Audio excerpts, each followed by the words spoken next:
Hello, everyone. My name is Brooklyn Myers, and I am an Elixir newbie. My goal is to help people adopt Elixir and grow as developers while doing the same myself. I do that by documenting and sharing my own experience in the Elixir industry. It's been an incredible journey so far, and I look forward to taking the next step with you. So, let's jump in to the Elixir Newbie Podcast.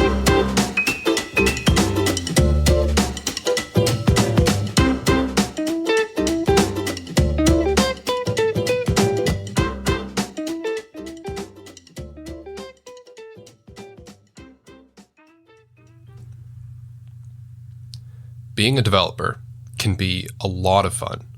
However, it can also be stressful. And if you endure that stress for long enough, it can lead to a state of emotional, physical, and mental exhaustion, often referred to as burnout.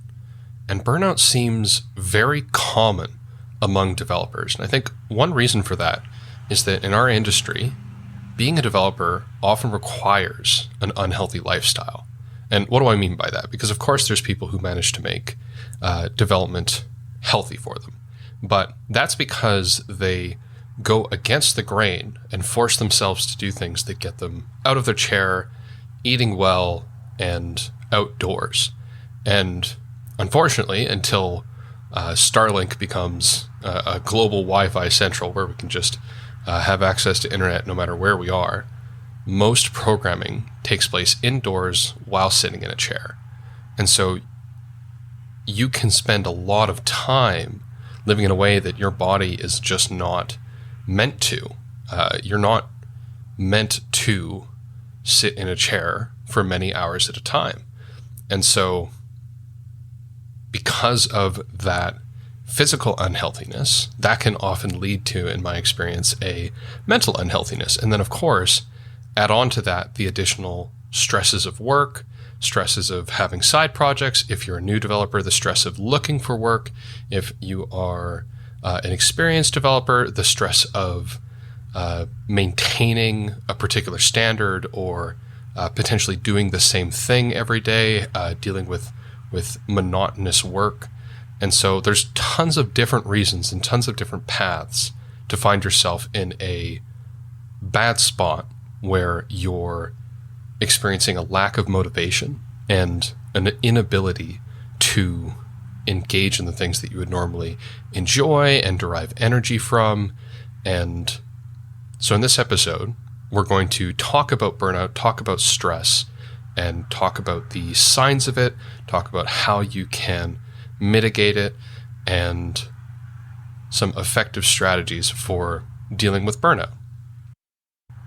And for context on why I wanted to talk about burnout this week in particular is that recently I have been experiencing some stress, experiencing some overwhelm.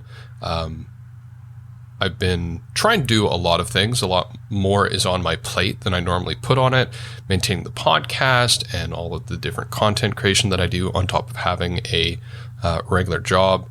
And I've been finding that I'm observing my energy levels slowly and gradually going down and down and down.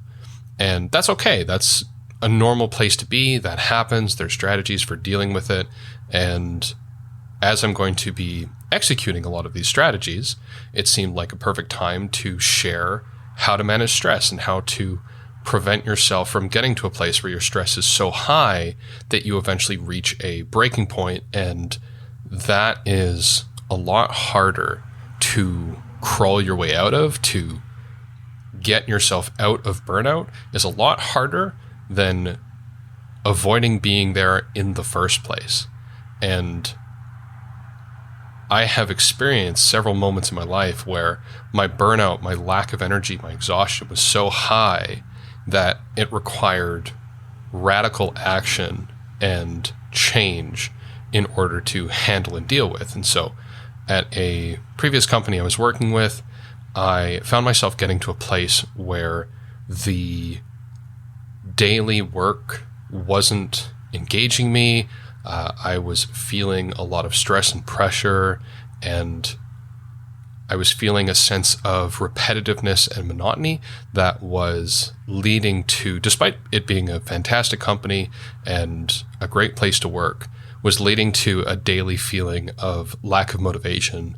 And I could see that I wasn't able to do my job as effectively as I normally would.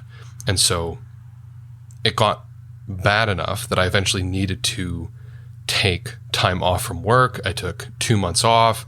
I traveled to a new city in Canada, and that handled the issue, but that was a way of dealing with a problem that had already gotten big enough that it required some form of radical change in order to deal with it.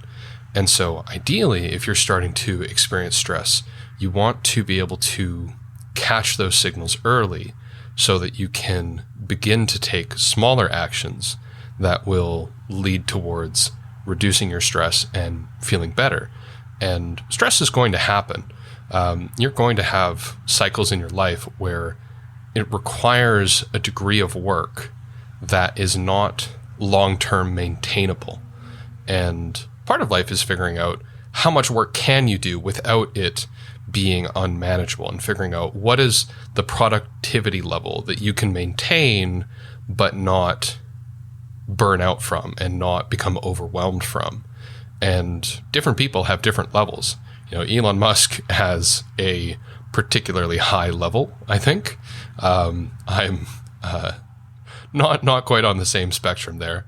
But I do enjoy work, and I would say that I can do a lot of work before I start to really feel the effects of stress. And that can actually be more dangerous, because by the time you realize there's a problem, it can be such a problem that it no longer takes simple, small actions to manage and take care of. If you want to catch stress early, you need to have mechanisms for diagnosing your current energy, your current mental and physical state. And it takes some degree of being aware of yourself and noticing that things that used to be incredibly exciting or opportunities that would normally be extremely exhilarating, suddenly there's not the same amount of energy behind them, and suddenly there's this lack of motivation to do things that you would normally really enjoy doing.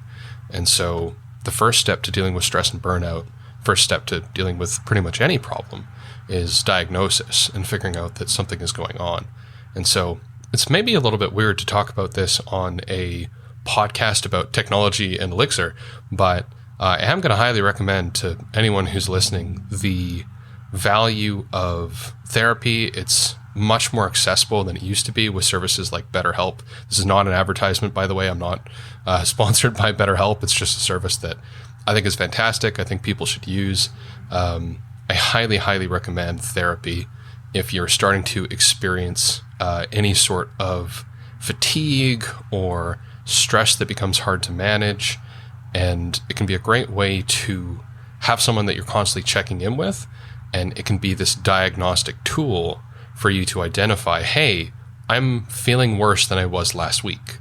And you start to notice a pattern of, hey, it's been multiple weeks where I haven't been feeling great. And this person can reflect you back to yourself and help you figure out that there's some sort of problem that needs to be addressed, and they can help give you, if it's a good therapist, they can help give you strategies for dealing with the problems. And for context, now every person is different, but a lot of my stress and burnout tends to not come from doing work. It tends to come from not taking good physical care of myself. And so when you have a lot of things on your plate, it's very easy to set aside important things like eating right, sleeping well, and getting some sort of physical exercise. And it's very easy to simply spend lots of hours sitting in a chair, looking at a computer, trying to get things done. And so you want to identify what are the things, once you know that you're getting burnt out or experiencing stress, what are the things that are causing you to feel stress? What has helped in the past? And what are some things that you can do to manage it? And so for me, that happens to be physical activity. getting active, doing things that energize me, seeing people. There are certain activities that when you do, they just make you feel better afterwards. And for some people, it's not that easy. For some people, they are already doing those things and will still experience the effects of stress and burnout. And for them, speaking to professionals who can help them navigate those situations, potentially one of the effective strategies for dealing with burnout and stress is to reduce the amount of stuff that you have to do and taking a break, taking pressure off of yourself. Looking at, for example, I was feeling a lot of stress because I had many things on my to-do list all simultaneously. And it felt like I had a week to do 3 weeks worth of work. And I looked at those things and started to ask, hey, I'm feeling stressed. I'm feeling overwhelmed. I don't really have enough time to do all of this in the time frame that I've given myself. What here is actually important and needs to be done? And what are the real deadlines for things? Because often we can feel like something needs to be done tomorrow. But you can ask yourself, well, is this actually as critical to get done within this time frame that I've set up? Can I, for example, if you're doing some sort of project at work, can that wait? If it needs to be done by Friday, can we actually push it to Monday?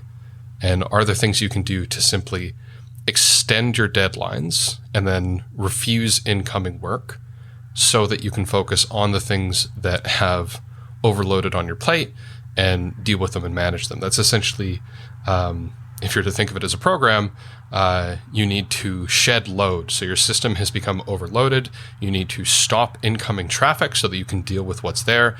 And then you need to slowly deal with it on the time frames that is required. So anything that is either high priority or extremely fast to get done, you can do first. And anything that is more of a medium priority or can wait can either be completely discarded if it's not important, so that you can truly reduce it and get it off of your workload entirely, or you can extend the amount of time you have to do it so that you can not do 10 things in a day. You can just do 2 or 3 for the next week, 2 weeks, however long you need, and get yourself back to a place where your workload is a little bit more realistic. It's unfortunately very easy, if you're feeling an increased sense of workload, to allow things like sleep to be what gets sacrificed. For me, like I said, it's that physical health. I'll sacrifice going outside and getting physical activity or spending time with friends. I'll sacrifice those things for the sake of doing the work-related things that are currently on my plate. And what I found that is that your productivity is far more related to the amount of energy you have than it is the amount of time that you have. So counterintuitively, by taking things off of your plate that bring you joy, like spending time with friends, going outside, sleeping well, you actually make yourself less effective, even though you've increased the amount of time that you have to do the things that have to get done. And so you want to figure out how you can maintainably keep what I would refer to as energizing activities on your plate as much as possible. You want to be seeing people if you're a bit more extroverted and that's what brings you joy. Or if you're a bit more introverted, you want to have time to yourself to just read a book or do whatever it is that you do that makes you feel decent and energized. And so rather than sacrificing your social life for things that bring you joy for the sake of having more time, you may actually want to lean into those things even more because they will energize you. And by feeling energized, you'll have more potential to be productive than if you depressingly sat at home and spent the entire day working.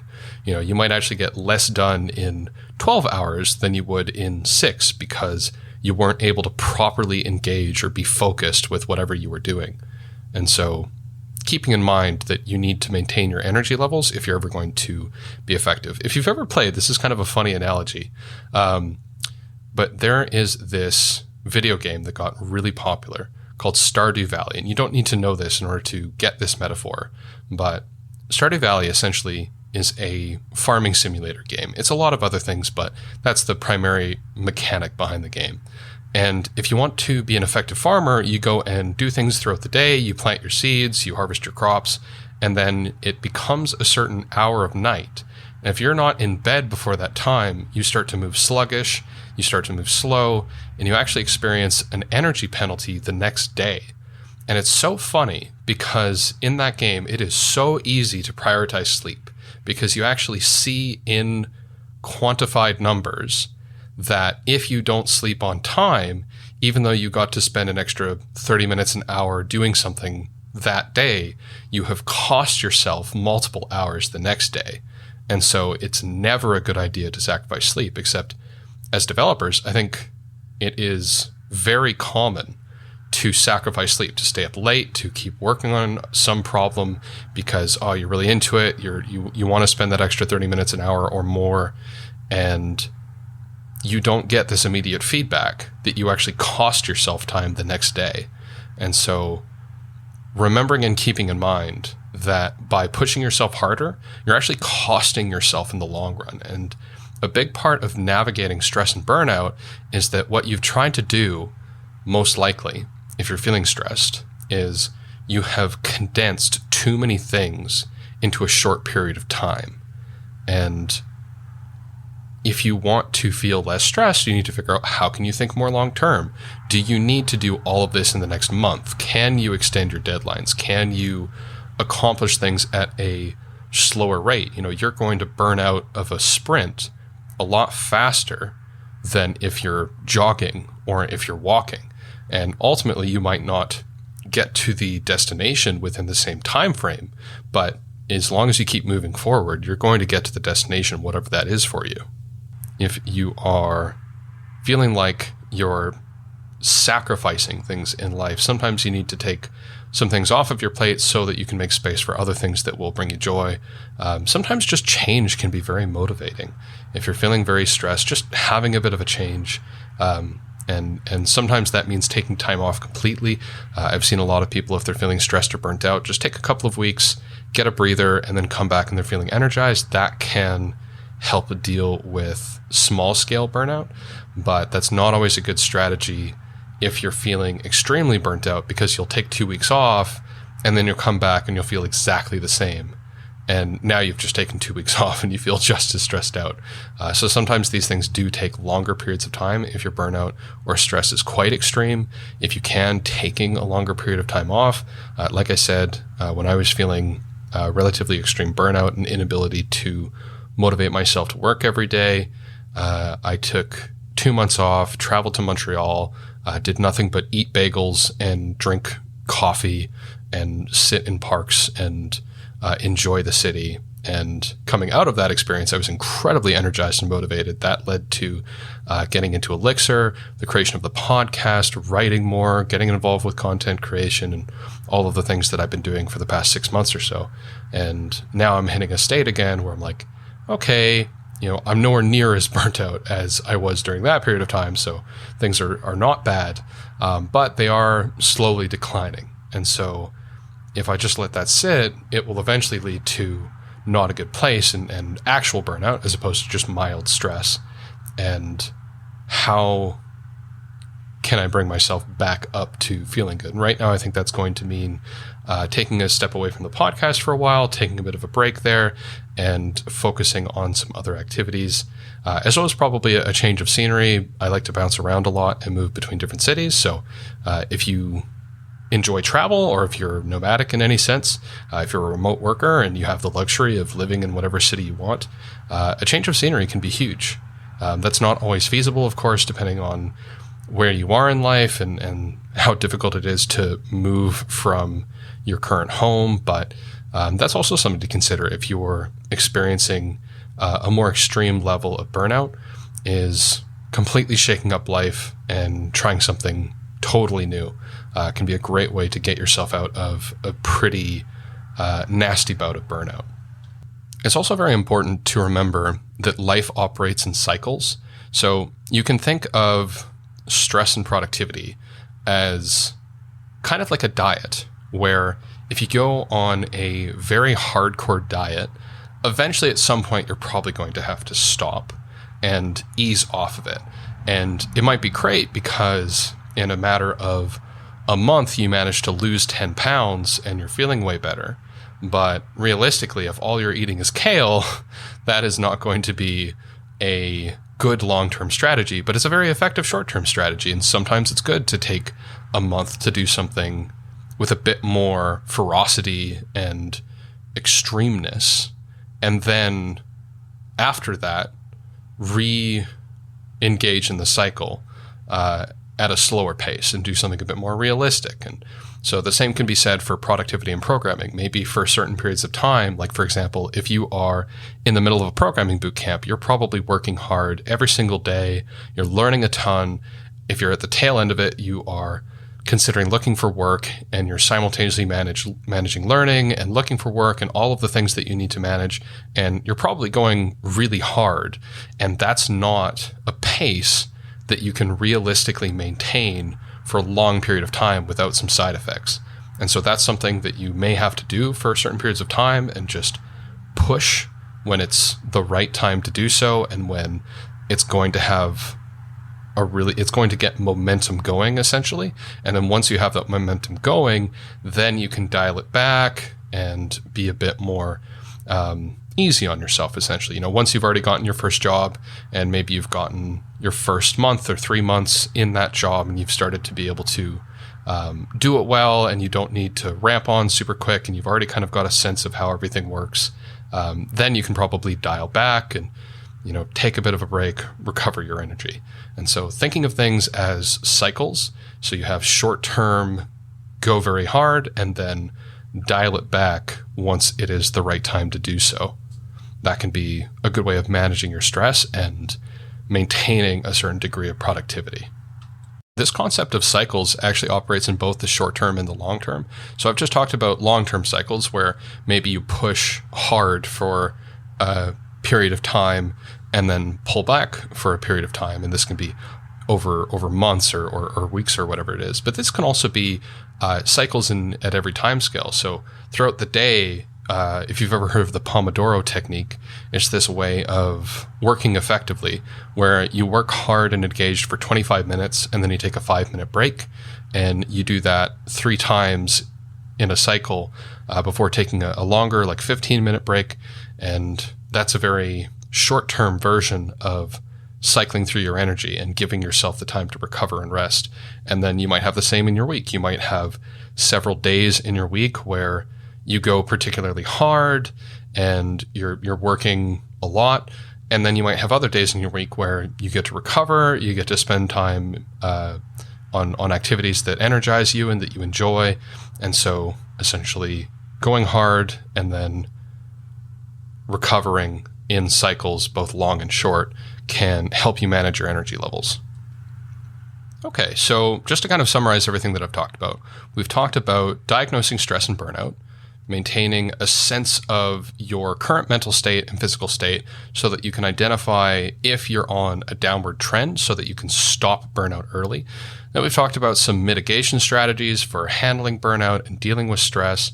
And we've also talked about some more extreme strategies if you have truly gotten to a state of burnout, you're completely wiped out and exhausted, and small actions aren't going to cut it. You need to take time off. You need to take potentially months off of work if that's something that's feasible for you. You need to take things off of your plate and dial back the things that you're doing.